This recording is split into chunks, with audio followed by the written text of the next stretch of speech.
बिस्मिल्लाहिर्रहमानिर्रहीम। खातिन हज़रात, मैं हूँ अख्तर अब्बास और आप सबको अस्सलाम वालेकुम।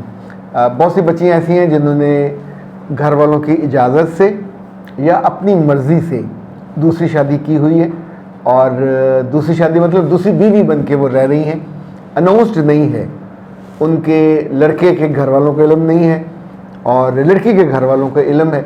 उनमें से कुछ बच्चियाँ अपने माँ बाप के घर पे होती हैं और कुछ जॉब कर रही होती हैं। निकाह के बाद, शादी के बाद वो अपने मियाँ के साथ अज़दवाजी ताल्लुकात रेगुलर अदा कर रही होती हैं, लेकिन अभी तक मियाँ की कोई ज़िम्मेदारी नहीं होती। जितनी फ्रस्ट्रेशन, जितनी टेंशन और जितनी तकलीफ़ इन बच्चियों को होती है, कोई दूसरा उसकी तसव्वुर भी नहीं कर सकता। शादी से पहले जो भी वादे वईद होते हैं, लाइक आपको प्लाट चाहिए, आपको घर चाहिए, आपको फ्लैट चाहिए, जो भी उन्होंने वादा किया था, अगर ये निकाह से पहले पहले आप कर लेते हैं तो निकाह के बाद ये चीज़ आपकी होगी और आपको कम से कम ये स्ट्रेस और टेंशन नहीं होगी। इसी तौर पे अगर उसने आपकी पॉकेट मनी देनी है तो you must have a ATM card, उसके अकाउंट में से वो आपके पास होना चाहिए। बाद में जब मांगते हो फिर आपकी इज्जत नफ्स भी मजरू होती है, आप रोते भी हो, कुरलाते भी हो।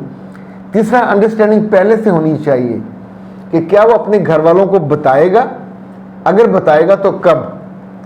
और ये भी याद रखें कि अगर उसके बच्चे हैं किसी के 4, किसी के 5, किसी के 6, वो माली तौर पे मुस्तहकम है, अपनी बीवी से राज़ी नहीं है, अब वो जो ये शादी कर रहा है तो इस बीवी को समझना होगा कि वो उल्टी भी लटक जाए तो उन 6 बच्चों वाली माँ के बराबर ना वो हो सकती है, ना वो बराबरी करना चाहिए, ना बराबरी की किसी कोशिश में वो कामयाब हो सकेगी। ये फैक्ट है, इसको मान कर चलें तो आपको आसानी होगी।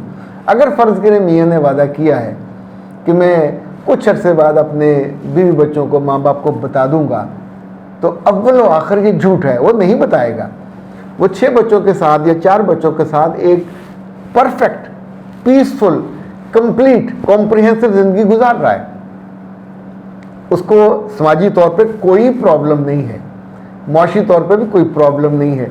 ये जो उसने चैप्टर खोला है आपके साथ, ये उसकी यूँ समझें आसूदगी नहीं है, सेक्सुअल आसूदगी नहीं, उसके लिए उसने खोला। It would be limited. इस लिमिटेड में जो आप उससे बेनिफिट लेना चाहते हो, आपको भी इल्म है आपकी शादी लेट हो चुकी है, 35, 36, 37, 38 साल, तो you are going to opt that तब किया है जब आपके पास कोई और रिश्ता नहीं आ रहा। ये आया है तो आपने उसको, आपका कुलीग है, आपका बॉस है, कोई इज़्ज़ा वक़ार में से है, कोई सूरत भी, और माँ बाप भी मान गए हैं। तो अब जो लिमिट आप दोनों तय कर रहे हो, उस लिमिट को ही आप फॉलो करोगे। अगर माँ बाप के घर रहते हुए उसने आके मिलना है तो बिस्मिल्लाह मिले, उस पर फिर गुस्सा नहीं करना। वो आपको जितनी पॉकेट मनी देता है, 30,000 तय हुई, 40 तय हुई, 50 वो देता है, बिस्मिल्लाह। अब उससे ज़्यादा आप डिमांड करोगे। एक और बात याद रखिएगा, शादी के बाद यही लड़कियाँ जो दूसरी बीवी बन के जाती हैं, फिर वो डिमांड करती हैं कि तुम्हारी जायदाद में मेरा हिस्सा भी होगा, नहीं होगा। अच्छा, शरई तौर पे और मुल्की कानून के मुताबिक कोई रुकावट नहीं है, पर वो उसके मरने के बाद होगा, आपको मिल जाएगा। लेकिन उसकी ज़िंदगी में अगर आपने दावा कर दिया तो ये रिश्ता जाएगा आपके हाथ से, रिश्ता ख़त्म हो जाएगा, क्योंकि वो अपने उस चलते सेटअप को आग नहीं लगाएगा, उसको लगानी भी नहीं चाहिए। तो अब आपको जो घर चाहिए वो उससे ले लीजिए, आपको पॉकेट मनी चाहिए ले लीजिए, आपको बच्चे चाहिए जल्दी ले लीजिए, पर ये सोच के लीजिएगा कि ये बच्चों को पालोगे भी आप, उनसे मोहब्बत भी आप करोगे, खुशी का बायस भी आप होगा। वो अपनी शादी में जाने के बाद लाइक आपसे मिलने आया, मिलके चला जाएगा, अब बाकी शामें आपकी सुनी होंगी, रातें भी सुनी होंगी। उस बच्चों को आपने खुद पालना होगा, वो जुम्मा नहीं लेगा, उसके घर वाले उसके ज़िम्मेदार नहीं हैं। आप अगर बाद में कुछ लोगों को इन्वॉल्व करना चाहोगे तो उसकी बेइज्जती होगी, और बेइज्जती के बाद कोई बंदा भी, कोई ताकतवर आदमी भी, कोई नासमझ आदमी भी आपको साथ रखना नहीं चाहेगा। सो वो जितनी बच्चियाँ जो मुझे बार बार फ़ोन करती हैं और मैसेज भेजती हैं और बाद में وہ اللہ کے نام پہ اپیلیں کرتی ہیں کہ ہم بہت دکھی ہیں، بہت تنگ ہیں اور بڑی انگزائٹی ہے اور زندگی میں کوئی خوشی نہیں ہے اور مر گئی اور رڑ گئی، تو میرے بچوں یہ جتنا آپ کے پاس ہے اس پہ قناعت کیجیے۔ اگر آپ اس حد سے دیکھیں، جیسے آپ اگر 3 مرلے کے گھر میں رہ رہے ہو اور ساتھ والا 1 کنال کا گھر ہے، تو آپ حدیں توڑ کے اس میں نہیں جا سکتے، وہ اس کا ہے، آپ کا نہیں ہے۔ اسی طور پہ آپ کے میاں کی پہلی بیوی کے پاس 2 کنال کا گھر ہو، 4 گاڑیاں ہوں، وہ آپ کی نہیں ہیں، نہ کبھی آپ کا اس پہ دعویٰ ہو سکے گا۔ آپ زندگی کے جس کمرے میں، جس گھر میں، جس فلیٹ میں میں لاجیکل بات کر رہا ہوں، چونکہ آپ کورٹ میں چلے جاؤ گے رشتہ ختم ہو جائے گا، اب لوگوں کو شامل کرو گے رشتہ ختم ہو جائے گا، آپ ان کے گھر پہنچ جاؤ گے دھکے مار کے نکال دیں گے، وہ انکار کر دے گا کہ میری ہے ہی نہیں، میں جانتا ہی نہیں اس کو، کیونکہ یہ تو پہلے دن سے اس رشتے کی جو فارمیشن کی گئی تھی یا اس کا جو فارمیٹ طے کیا گیا تھا وہ آپ دونوں کی مرضی سے کیا گیا تھا، اس میں آپ کے گھر والے بھی شامل تھے۔ اب وہ آ کے آپ کے گھر میں آپ سے ملتا ہے اور آپ دونوں کا ازدواجی تعلقات بنتے ہیں، تو میرے بچے عقل یہ کہتی ہے کہ اس وقت کو make it a sweet time, make it a memorable time, اس کے ساتھ وہ اچھا وقت گزاریں۔ آپ احتجاج کے، غصے کے، نفرت کے اور اس کی ناانصافی کے جھنڈے لہرا کے دھرنا دو گے اور زندگی کی سڑک بند کرو گے تو نقصان ہوگا۔ یہ جو ریٹ آف دا اسٹیٹ ہے آپ اس کو چیلنج کرو گے تو ریٹ آف دا اسٹیٹ جو بھی چیلنج کرے گا خوارج کہلاتا ہے، مارا جاتا ہے، اس کا نقصان ہو جاتا ہے۔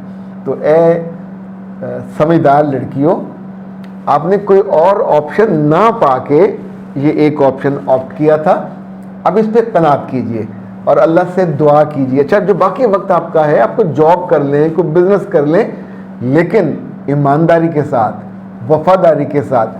اس کا کم وقت دینا بے وفائی کی وجہ یا جواز نہیں بن سکتا۔ اگر آپ حلالی اولاد ہو اور اگر آپ اپنے دین کو ماننے والے ہو تو کسی اپنے میاں کی غلطی یا آپ کہیں جی کہہ کے مکر گیا، اس کا بدلہ یہ نہیں کر سکتے کہ اپنی عزت کو اور اپنی عصمت کو آپ خوار کرو اور نیلام کرو، یہ مت کیجیے گا۔ کوئی جواز ہی نہیں ہے، کوئی دلیل ہی نہیں ہے، جتنے مرضی آپ فرسٹریٹڈ کیوں ہو اپنا نقصان کر بیٹھو گے۔ اور اپنا نقصان کرنا ایسے ہی ہے جیسے تیز رفتار چلتی گاڑی سے ناراض ہو کے آپ اترنے کی کوشش کرو، نہ ٹانگیں بچتی ہیں نہ سر بچتا ہے، جان تو ٹوٹل جائے گی اور جسم کے لٹرلی چیتھڑے اڑ جاتے ہیں۔ اگر آپ یہ حرکت کرو گے تو خود آپ کے خاندان کی اب عزت خوار ہوگی، اب آپ کا وہ جو ایک چھپا ہوا خفیہ ایگریمنٹ تھا وہ بھی اناؤنس ہوگا، جو کہ پہلے تو نہیں کیا تھا، اور اسی طور پہ جہاں آپ رہ رہے ہوتے ہیں وہاں بھی آپ کے لیے پھر سوشل لائف مشکل ہو جاتی ہے، آپ کے بہن بھائیوں کے لیے بھی مشکل ہوگی۔ جہاں جہاں آپ کا ایسا پرابلم ہو فوراً ہمیں رابطہ کر لیا کریں۔ ہماری ٹیم کا نمبر ہے 0332 746 8746۔ جو بات آپ کو کوئی نہیں سمجھا سکتا وہ ہم آپ کو سمجھا دیتے ہیں۔ نتیجہ یہ ہوتا ہے کہ آپ کی زندگی سمودھ اور نارمل چلنے لگتی ہے۔ فرسٹریشن کے ساتھ، سٹریس کے ساتھ، انگزائٹی کے ساتھ کوئی زندگی کی خوشی اگر آپ کے گھر آنی بھی ہوتی ہے دروازے سے مڑ کے چلی جاتی ہے۔ نہ عبادت میں مزہ، نہ کھانے میں مزہ، نہ میاں سے ملاقات میں مزہ۔ سو یاد رکھیے گا، چیزیں پہلے سے کرسٹل کلیئر ہوتی ہیں، آپ اس کو بلر کر لیتے ہو اپنی ایکسپیکٹیشن سے، جبکہ وہ ایگریڈ نہیں ہوتی، تو اس کے بعد دقت آپ کو ہوتی ہے، اگلا گھر بھی پریشان ہوتا ہے لیکن آپ کو خواری زیادہ ہوتی ہے۔ اجازت دیجیے، السلام علیکم۔